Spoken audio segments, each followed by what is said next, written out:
ఉందమ్మ. ఇది ఊరు చాలా అడవిలో ఉందండి. ఇంకా అసలు ఈ ఊర్లో ఎటువంటి డెవలప్మెంట్స్ లేవు.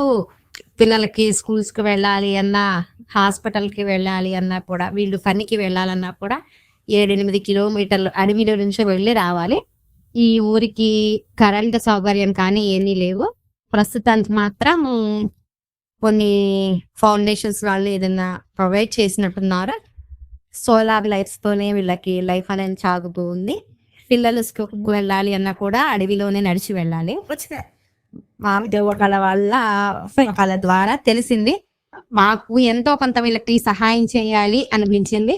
అందుకోసం పూర్ పీపుల్కి మెయిన్లీ నీడ్ ఏంటంటే ఫుడ్ అనేది కావాలి అన్న ఉద్దేశం మీద మేము ఫుడ్ అనేది కొంచెం ప్రొవైడ్ చేస్తున్నాము. ఒకవేళ మీకు కూడా వీళ్ళ ఫుడ్ కానీ వీళ్ళకి మినిమం వాళ్ళ దగ్గర రోజువారీ బట్టలు కూడా లేని పరిస్థితుల్లో ఉన్నారండి. చలికి కానీ ఏదన్నా షెల్టర్ కూడా ఏదీ లేదు. దీనికి కనీసం మినిమం వీళ్ళకి ఎటువంటి నీడ్స్ కూడా లేవు.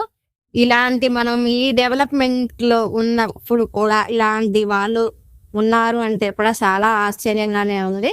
ఎటువంటి సౌకర్యాలు కూడా లేవండి. గవర్నమెంట్ కూడా కొద్దిగా కలగజేసుకుని వీళ్ళకి మినిమం నీడ్స్ అనేది కూడా ఏర్పాటు చేస్తే బాగుంటుంది అనిపిస్తుంది. ఒకవేళ మేము చేసిన సహాయం కనుక మీకు నచ్చింది అనిపిస్తే లైక్, షేర్, స్ప్రెడ్ కైండ్నెస్. ఓకేనా అండి? ఇలాంటి వాళ్ళ లైఫ్ ని కొద్దికైనా మనము మార్చగలిగితే, వాళ్ళు మన వల్ల ఒక్కరోజైనా ఫుడ్ తింటే అది మనకి ఎంతో కొంత సహాయంగా ఉంటుంది అనిపిస్తుంది. సహాయం మీరు చేయలేకపోయినా కనీసం మా ఛానల్ని సబ్స్క్రైబ్ చేసేలా సరే అదే సహాయంగా చేద్దామని అనుకుంటున్నాము. మీరు ఎవరైనా సహాయం చేయదలుచుకుంటే ఇదే సబ్స్క్రైబ్ చేసే సహాయం అన్నా చేయొచ్చు. లేదు పర్సనల్గా మీరు ఏదన్నా వీళ్ళకి ఏమన్నా మినిమం అసలు చాలా అంటే చాలా దీనమైన పరిస్థితిలో ఉన్నారు వీళ్ళు.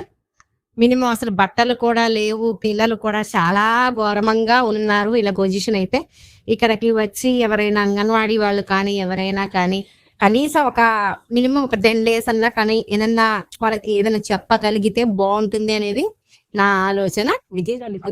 మీకు రేషన్ ఇస్తాను, తీసుకుంటారా? చిన్న రేషన్.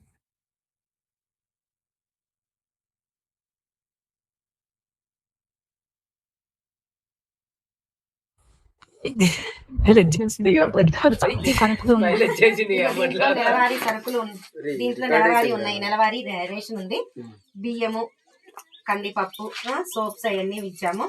ఇవ్వండి. దీంతో పాటు మీరు కూడా ఈ మొక్కని జాగ్రత్తగా పెంచండి. మళ్ళీ వచ్చినప్పుడు మాత్రం ఈ మొక్క ఎలా ఉందనేది కూడా చూస్తాము.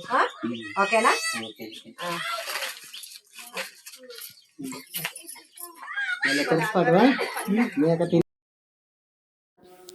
మా కంటెంట్ కనుక మీకు నచ్చితే like, share, comment, subscribe, spread kindness. Subscribe చేసి లైక్ చేయటం కూడా మీరు చేసే ఒక హెల్పే అవుతుంది.